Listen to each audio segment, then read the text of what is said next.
You can't stop working. And it's not even that you really like your job. So why does the simple thought of slowing down makes your chest go tight? Why do your thoughts accelerate when you think about slowing down? As a certified somatic practitioner and yoga teacher, I spent over 2 years trying and studying and experimenting with every tool I could find to heal my nervous system. And you know what? The pattern that I see the most often is people who genuinely cannot stop working. And it's not because they love what they do, but it's just because stopping feels terrifying. And what I've come to understand is that it comes from the nervous system. It's because the flight response is running the show. So in this video, I'm going to run you through what exactly is the flight response, how it hijacks your work life, the signs that it's showing up in your body and mind, and what you can actually do to begin shifting out of it. The flight response is one of your nervous system survival strategies, and it doesn't only activate when there is a physical danger. It can show up as an urgent, relentless need to do, to achieve, and to move forward, especially when something in life feels too painful or overwhelming to face. Most people associate that flight state with literally running away, which is what it was originally, right? It was so if we go back in nervous system history, when we were living in caves, the sympathetic nervous system will activate when there was a physical danger detected. So for example, if a lion was coming to attack you, your body will prepare to either fight it or to flight, meaning to run away. But in modern life, we don't always run away physically. We also flee emotionally into work, into being busy, into productivity. When we are going through strong emotions like grief, a breakup, a difficult relationship, problems at home, the nervous system can push you into work to keep you moving and away from feeling that pain. And it's not because you're an avoidant person, it's because your nervous system is doing what it's designed to do, to protect you. If it feels that you don't have the capacity to handle those strong emotions, it will turn your attention away so you can focus on something else instead of having to really be with the emotion, to really feel it.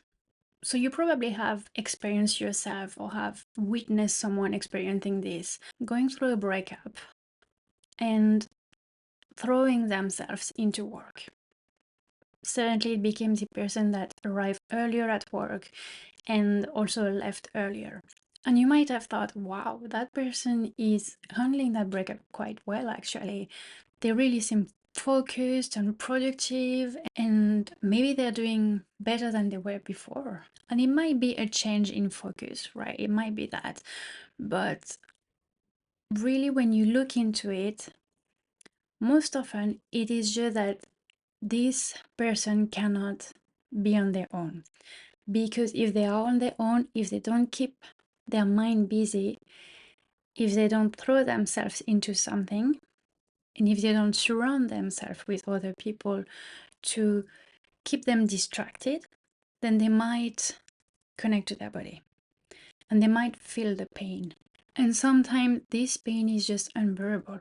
I get it. I've been through it. And I've also fallen into the trap of doing anything but being on my own. And it doesn't have to be as strong as and or as evident as my previous example with the breakup, right? It might just look like someone that is always busy or someone that only feels valuable when they are productive. And maybe for that person, the idea of doing nothing feels uncomfortable and maybe even triggers anxiety.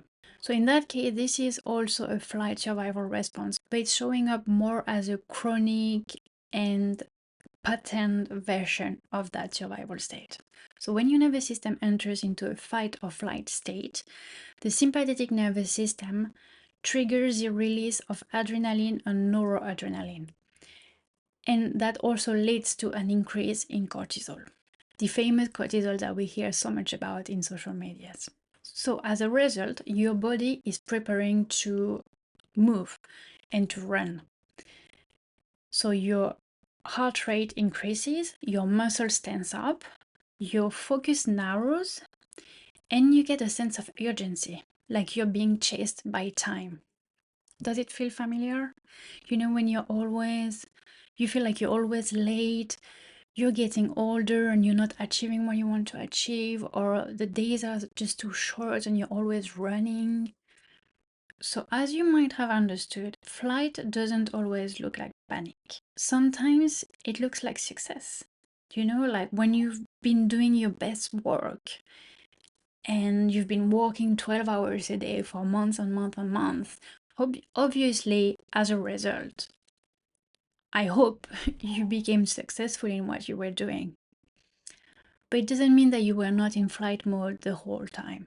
So let's see what flight actually looks like in your body, in your thoughts, and in the pattern that you repeat. Emotionally, you might feel anxious, agitated, and on edge. It's an energy that is not still. So you feel it in your body. You feel like too much energy in your body. You might be irritable and quick to anger. You feel a constant urgency. You feel like you're always behind. And you might also feel emotionally reactive. Some mental signs are racing thoughts and difficulty focusing. You're trying to focus on something, you have like 20 tabs open on your laptop, you just click through all of them and you don't even remember what you were doing in the first place. You have a tunnel vision, so you can only focus on the next task and you can't really see too much into the future. And your language sounds like I have to, I can't stop. And you might also have a catastrophic thinking. In terms of physical signs, you might feel like your jaw, your shoulders, and your chest, so all of that area is tense. You might feel shallow or held breath. And sometimes we also realize that we've been holding our breath for a long time without even realizing. You feel this restlessness, so difficulty being still, and always feeling like you need to move your body. You can't just stay still.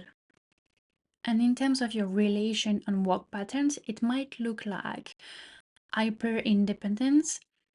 So saying things like, oh, I will just do it myself, and difficulty trusting others and receiving help. You might feel valuable only when you're productive.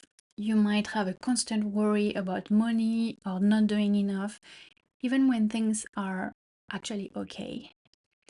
You might be oversaving, overworking, over preparing as a way to feel safe.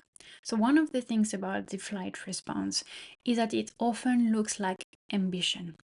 Society rewards it, which means that you can be edging towards burnout and collapse and still getting praised for it.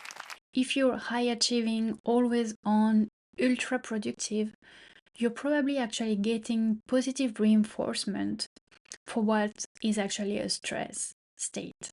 And that reinforcement keeps you stuck because you enter a chronic cycle where the more you do, the more you get rewarded for it. So your nervous system learns moving fast equals safe. If I slow down, I might appear lazy, I won't be productive, I won't get praised for it. So that's dangerous. And the thing is, over time, chronic flight, so a chronic flight response, leads to a shift into hypoarousal, so a freeze or collapse state. And that's when burnout sets in. So if you're doing that for too long, your system just doesn't have the capacity to handle that anymore. If you're chronically in a survival state without coming back to a parasympathetic state where you can rest and nurture your body back to a state of homeostasis, so obviously at some point you get to a state of collapse. And that's when burnout sets in.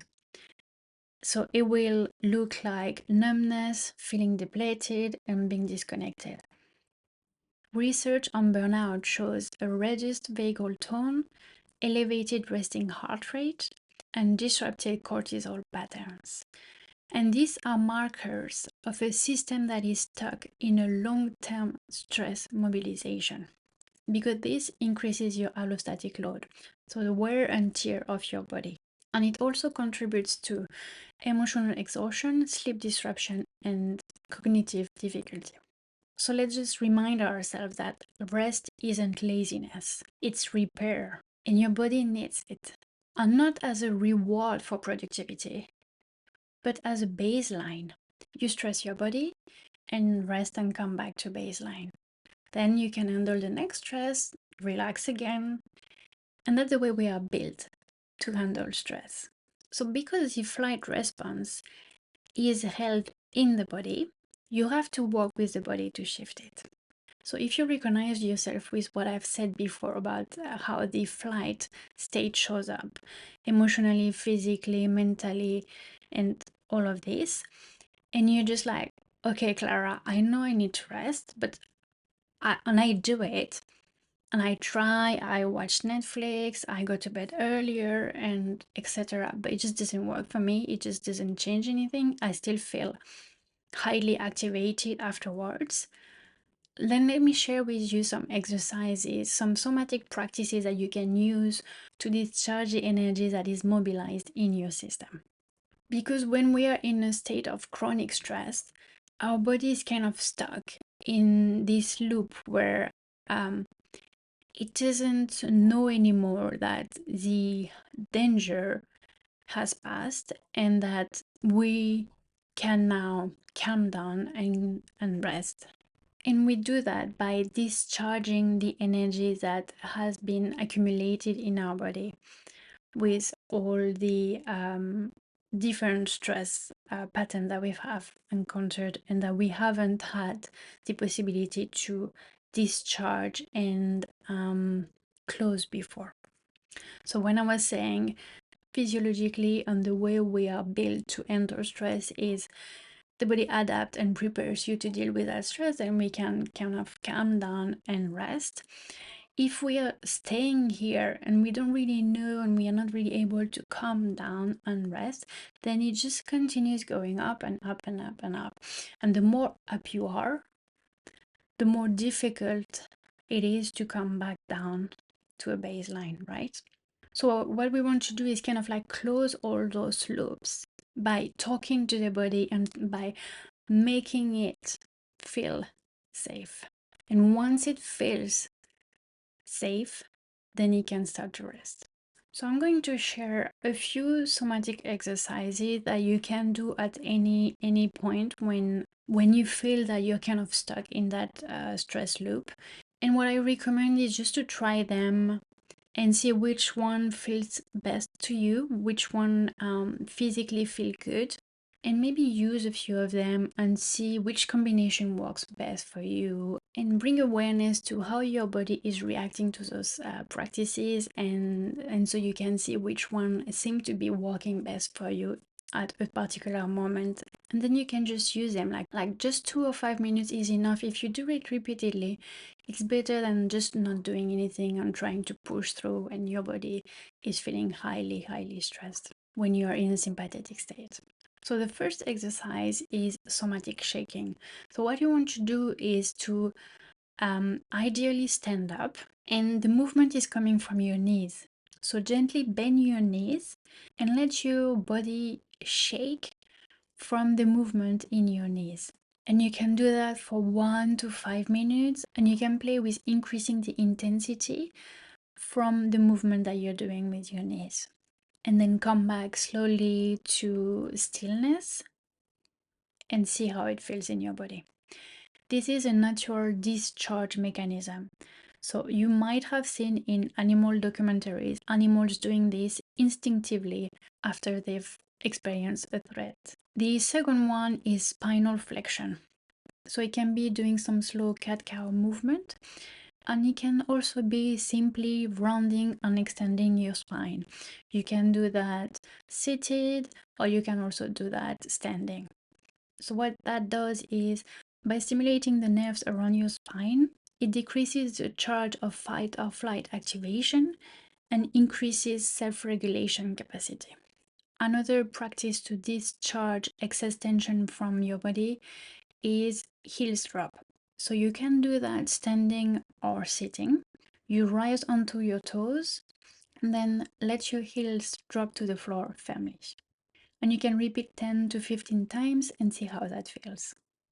Another practice is body tapping. So you can do that by making your fist with one of your hands and tapping firmly on your body. And so starting on one of your arm and then the other arm and going down on your chest, belly, hips, and then you might want to go down through the back of your legs, then around the feet and up again, legs, and finish around the hips. And this is a great way to bring you back into your body as well. Make you feel the container that is your body. And the last one is really simple. It's moving in any way that feels good. It could be walking, it could be running, it could be dancing, because when you're in a flight state, your body is prepared for you to move, right? So if you stay still, this energy just stays stagnant. So if you can move in any way, particularly when you're able to engage the two sides of your body, that's a great way to complete the instinct and to show your body that you found a resolution to the stress. It gave you resources to handle that stress by preparing you to mobilize. You did mobilize, you did move, use your muscle, use your heart rate that increased. And once you calm down, that's you closing the loop. And a note as well that if you notice resistance while trying to do one of these exercises, that's also the flight survival response still here. It's telling you, no, we can't stop to do those exercises because there is this urgency. We need to keep like doing whatever we are doing, right? We can't do something different from what we've always done, because what we've always done has worked, right? It kept you safe, so it has worked by nervous system definition, right? But I encourage you to just try one of them and see how it feels in your body. And if it felt good, if one of them felt particularly good, then do it again. Every time you feel that you're back into a flight state, just try that exercise again and see how quickly you can come back to a regulated state. So what we've seen today is that the flight response is a survival mechanism, and it might have been running the show for years for you. Overworking, perfectionism, hyper-independence, anxiety that feels like forward motion, they are all signs that your nervous system is in a flight survival state. The path forward isn't more willpower or better time management, it's working with your nervous system. So tell me in the comments, does any of this resonate? Which signs resonated with you the most? The physical, the emotional ones, or maybe the patterns? And if this landed with you, make sure you subscribe.